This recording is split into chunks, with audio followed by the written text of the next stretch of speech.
So this is part 2 of the same video. I realized that I left some gaps in the last one. If you have not watched the last video, go back to the video and watch it. And I'm covering some gaps here and some connections that I found that could be explained in that video, but the video already became long. It was 15 minutes video, just me rambling about different ideas and different qualities, different factors, different phenomena.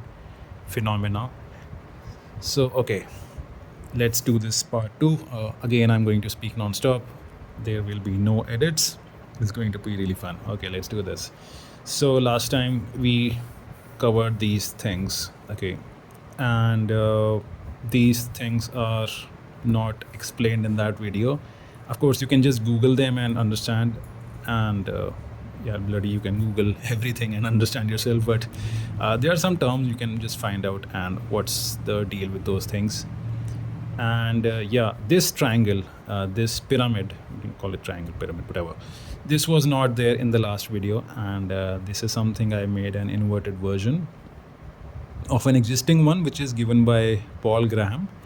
So okay, so this was, so just to give a recap, if you're watching this video for the first time, last time we discussed about obedience, disagreement, boundaries, and systems in teams, in relationships, in organizations where things work. If you agree, disagree, if you're obedient, if you have boundaries or you don't have boundaries, a lot of factors were discussed. These things were discussed. Now we're going to the second part of the video and how systems, organizations, clubs, relationships, they actually work, and some principles they won't apply to all the situations, because of course they might work. I mean, I'm giving a very macro kind of a picture. I'm talking about support systems here. So obviously, if you are in a relationship will not care about your nutritional system. Okay, this is a very blanket statement I'm giving. And so when you talk about any kind of a support system in an organization or in a relationship or in a team, these are some of the support systems you actually either require, or you need to build, or you need to just take care of that. Okay, these are the support systems are really in sync, or really in the requirements that you're working on, or they are not. So creative, financial support, physical support, nutritional support, mental support, spiritual support. I mean, they come in the emotional support and educational support. Okay, so in parenting, all these are present. In organizations obviously they don't care about your nutritional support. Obviously, you're going to cook your own meals, right? They don't care about your physical health. Obviously, yeah, I mean, if you're talking about the gangsters, they do care about sometimes your physical health. I mean, they're going to break you if you don't follow the rules. So yeah, but in corporate organization, obviously, yeah, these things, they don't matter. Okay, right. And what are the different support behaviors? I don't know, like, it's getting blurry. Empathy, kindness, open-mindedness, curiosity, self-awareness. So if your team members, or if the person with whom you're having a relationship, if that person has these factors, resourcefulness, patience, all these good virtues, calmness, perseverance, ambition, absence of or very low narcissism, and critical thinking, these are the factors that your team members must have, or they should be aware that, okay, these are the factors that they don't have, and they should be thinking about, okay, how do I become more resourceful, how do I become more patient, how do I become more calm, I'm not calm. So these are the, and for like, one thing starts with open-mindedness. They should be having an open mind to understand, okay, these are the factors which are missing in you, and you need to improve upon. If you're not improving upon, you are not a support of the team, and you can get out of the team. Or if you are improving on these things, you are a support system. So you will support the creative growth, you will be an asset to the financial growth, you will be support to the mental, spiritual, educational growth. I mean, depending upon what kind of organization you have. If your organization is like if a football team, education does not matter, right? If your organization is a college, then obviously education matters. Okay, fine. Yeah. So next is this is like borrowed from Paul Graham. And when you are working in any kind of a system, there will be always be some sort of a disagreement, right? There'll always be clashes because people are different and people are very complex human beings. So there'll always be some sort of a disagreement. There'll always be challenges, and there'll always be clashes. I mean, not always. I mean, sometimes they don't happen. Okay. Now, this is a very interesting part where how you are dealing with people, how these things and these things they are getting connected to this. So, how people disagree. This is by Paul Graham, and ultimately, people have to reach this particular level, and it is only possible if people are open-minded, right? If people are not open-minded, they cannot reach this level. It's incredibly hard to reach this level, and this is the best. This is the apex. Like you are the like a rock star when you reach this level. Okay, and most of us, we fluctuate between this and this. Sometimes we reach this. Average people like reach these levels. Okay, so how do people disagree? It's very fun pyramid. So first is like name calling, like you are an idiot, you are absolutely piece of trash, you are you don't know anything. So this is the fundamental way of disagreeing with someone. You don't know anything, you are just garbage. So, and the other one is that you will attack the authority of the speaker. Hey, you are working in this organization, you have worked there, so you don't know, you don't have the experience, so you don't know this, so I disagree with you. Okay, this is like second level. Third is like this is exactly where most of the clashes happen. This is exactly where most of the fights happen. They people say, hey, how can you say this? Yeah, how can you say this thing? This is not the way. This is not the right way to speak. Obviously, the person on the other side is a rude person, or the idea might have been taken in a wrong way. So criticizing the tone of the person. Okay, this is the major, like this happens, like majority of the fights happen among friends, colleagues, relations, relatives, organizations. This is where this is the main part of how actually conflicts happen, right? And now as you move further and further, the emotional part becomes diluted and the logical part becomes much more stronger. So contradiction without evidence, that okay, I don't agree with you, what you're saying is nonsense, but I don't know how to say myself, this is nonsense, I don't agree with you, like this is garbage, like what are you saying, aisa nahi hota. And next is counter argument with evidence. So you will say that, okay, I disagree with you because this is what happened in XYZ. I disagree with you because this situation can go in this way. Evidence or some argument. Next will be refuting, but with examples that, hey, I disagree with you.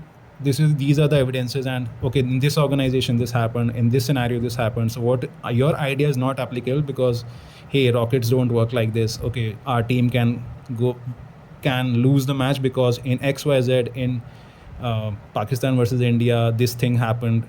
So you will not be playing in this kind of a direction. This can go wrong. This can go this and that.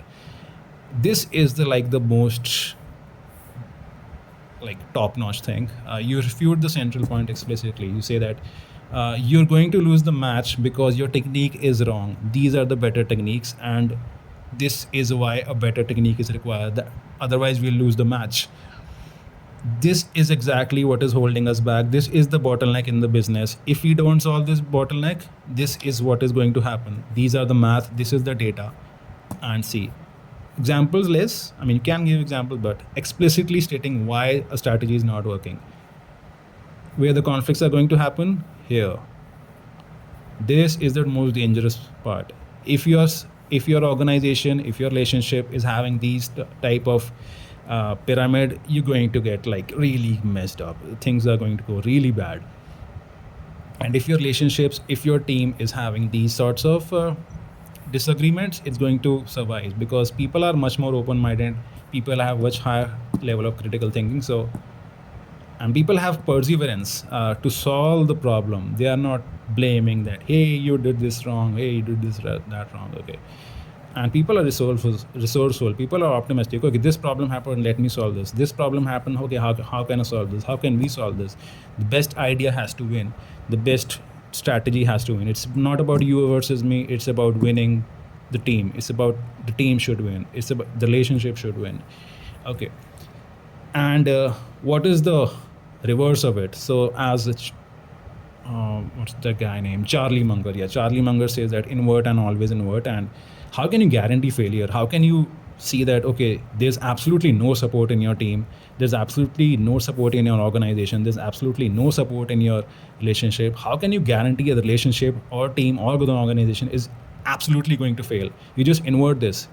Zero creative support, zero financial support, or lack of financial support, or lack of nutritional support, physical support, spiritual support. You just remove all these things. You just go total dark, total anti. It's like you become the Joker versus Batman, right? It's like total anarchy, total authoritarian, total toxic, highly dominating, highly narcissistic. So I have covered those things over here. I don't know, like, okay, I think I covered here, but okay, I did not say that. Oh, sorry. Yeah. Okay, I said this here. Yeah. Okay. Yeah. So anti-support systems are like authoritarian, they have a lot of anarchy. They'll be chaotic. They'll be disorganized. The higher authorities will be often mysterious and unpredictable. This often happens in the government. This also happens in scams. This also happened in COVID. COVID was a lot of scam happening during COVID. The higher authorities, decision making people, they were mysterious, they were unpredictable. The flexibility to change the rules is always going to lie in the higher power, and there will be always a chaos. I mean, the number of people who are going to be affected by the decisions is going to be huge in a very negative way. Narcissistic and opaque. The more transparency you have in a system, the better. If you have opaque systems, if the authorities are making shady decisions, the authorities are hardcore selfish, they don't care about the creative, financial, physical, these kind of support, and then you're going to be in big trouble. Not you, I mean the organization or the system, it's going to really collapse. So you have to know the enemy. I just wrote it down. Yeah, enemy is creating constraints to block your neuroplasticity, which is your growth. This is if you want to understand this is like growth and just getting better. That's pretty much it. All these things sum up. If your enemy is stopping your support or growth, then, or you can call it enemy only when people are doing this to you. If people accidentally, deliberately, consciously do this to you, they are not your asset. They are not your friends. They are your enemies, or they are your hurdles. Enemy is a very strong word. They are your hurdles in the growth. Either you remove them or you talk to them. Hey bro, what's happening? These are the things I need from you. Hey dude, what's happening? If they don't understand this, then it's a danger sign. Then it's a really big danger sign. It's a really big flag to just get the hell out of that system and just exit it, change it, morph it, or take whatever suitable action you have. You have to know your enemy. I mean, there are two songs by Rage Against the Machine and Green Day. They are two really amazing bands. So you have to know your enemy. You have to know the obstacle, and you really have to dig inside that, dude, what is happening? Is this going to be like Joker? So talking about the Joker versus Batman thing, so Joker became a big anarchist, and he was saying to the Batman that, hey, you complete me. I'm just a dog chasing cars. If you are not fighting against crime, then who will I fight against? So often people, they just like to watch the world burn. They are not your enemies. They just are spreading anarchy.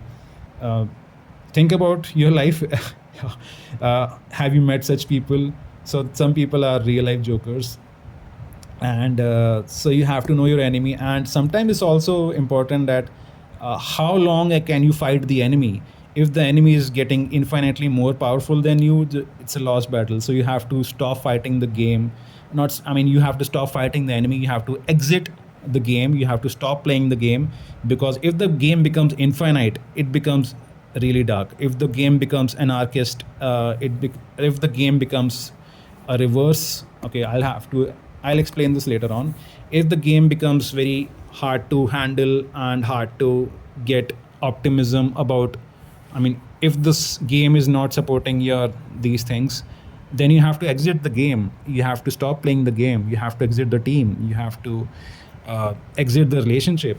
And what's the point? I mean, you have got one life. I mean, I don't want to get really motivational in this. I mean, but yeah, that's the whole point.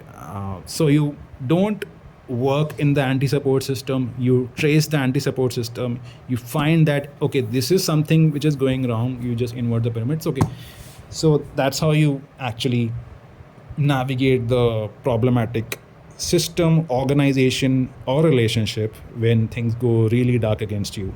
So sometimes the system is not designed for your conducive growth. The system is designed to for its own sustenance, and you are just a piece in the machine. So I mean, yeah. So you have to rage against the machine. Pun not intended. Yeah, pun intended. Actually, you have to know your enemy. Green Day is just Green Day is not related to this. It's just a song. It's a really fun song. Know your enemy by both these bands, separate one. Yeah, totally useless music information there.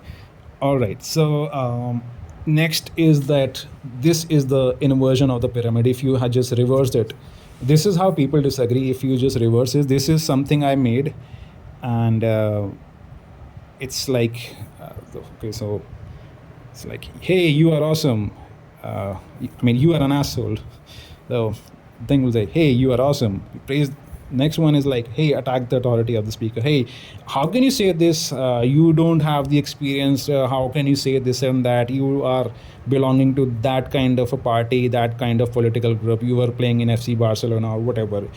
You don't have the experience. You don't tell me what is going wrong. And they say like, hey, you have a, yeah, yes, you have a lot of experience. Yeah, yes, you are an awesome person. Yeah, I mean, you are so good, so much resourceful. Yeah. Next is like criticizing the tone. The opposite of that is, yeah, oh wow, your idea is quite unique. Yeah, I love the idea. So that's how the whole influence game actually works. You start with the basic flattery, you start with basic appreciation, and that's how you influence. And things can go really weird sometimes. And next is contradiction without evidence. Next to the opposite of that will be simple agreement. Yeah, I agree with you. Oh yeah, yes, that's so good. And next, as you go higher and higher, the agreement or the influence kind of becomes like very subtle, because agreement with someone is at this particular level, at a very emotional level. So when you agree with someone, you are not saying that okay, I agree with you because you said this and that. Yeah, I agree with you. Yes, that's the person on the other hand will just say, yeah, okay, fine. Yeah, let's move on. So at the top of the pyramid, or like at the bottom of the pyramid here, you are not influencing the person much because you have done this kind of work. So this becomes much more important in agreeing with people. In disagreeing with people, this is something which becomes really important. So yeah, this is the part 2.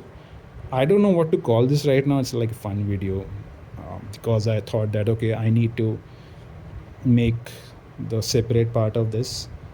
And also there's a bonus point here. And once you understood like okay, these are the support systems, and how do support systems or the dark organizations or dark matrix, they actually go very haywire. And they often operate on shame and pride. So this often happens in gangsters and terrorist organizations, or in political organizations that are not actually worthy of growing. This happens. So a lot of things go wrong when shame and pride is attached.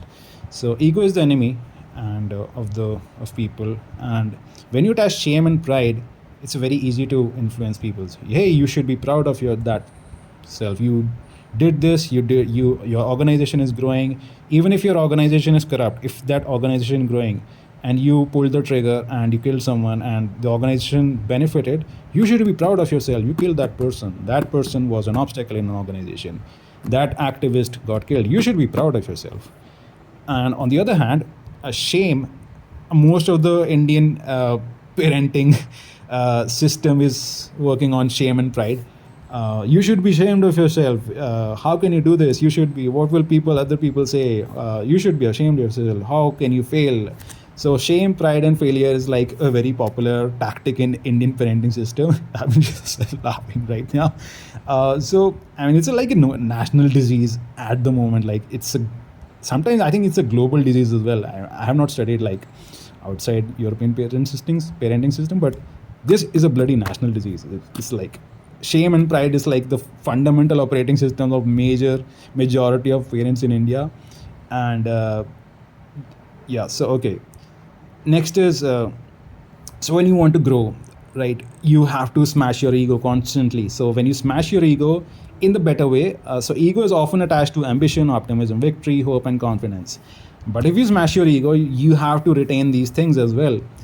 The problem is when people actually operate from shame, they induce shame in you. How can you do this? You should be ashamed of yourself. People got hurt. We don't like you. You should be ashamed of yourself.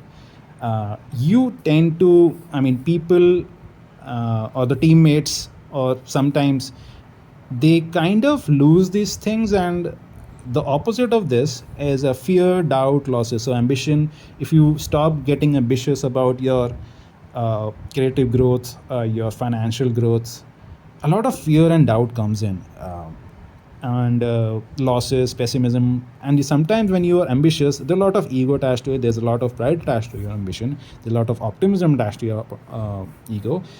So ego is kind of a good thing, right? It's not an unhealthy thing. We all have egos. But if someone is smashing your ego in a very bad way, in a criticizing way, so then fear, doubt, losses, pessimism, and okay, am I doomed for mediocrity? Am I doomed for pessimistic life? Am I going to lose? These things can creep up in organization and teams and relationships. So then things can break. I mean, if things break, depends on like what's the end goal, or why are things breaking. If they're breaking for good, then good, relationship ended. Or if it's not breaking and the people are fighting and the organization is constantly growing, it's going to be really difficult in organization. And that's why organizations, they actually make losses, they close down, they shut down their doors over a period of time. So yeah, so shame and pride is a very important framework of how people actually operate. This video became quite long. I did not intend to like speak this much, but yeah, I hope you enjoyed the video. And just going back to just the things that we discussed. Yeah, let me know in the comments what you think. Bye.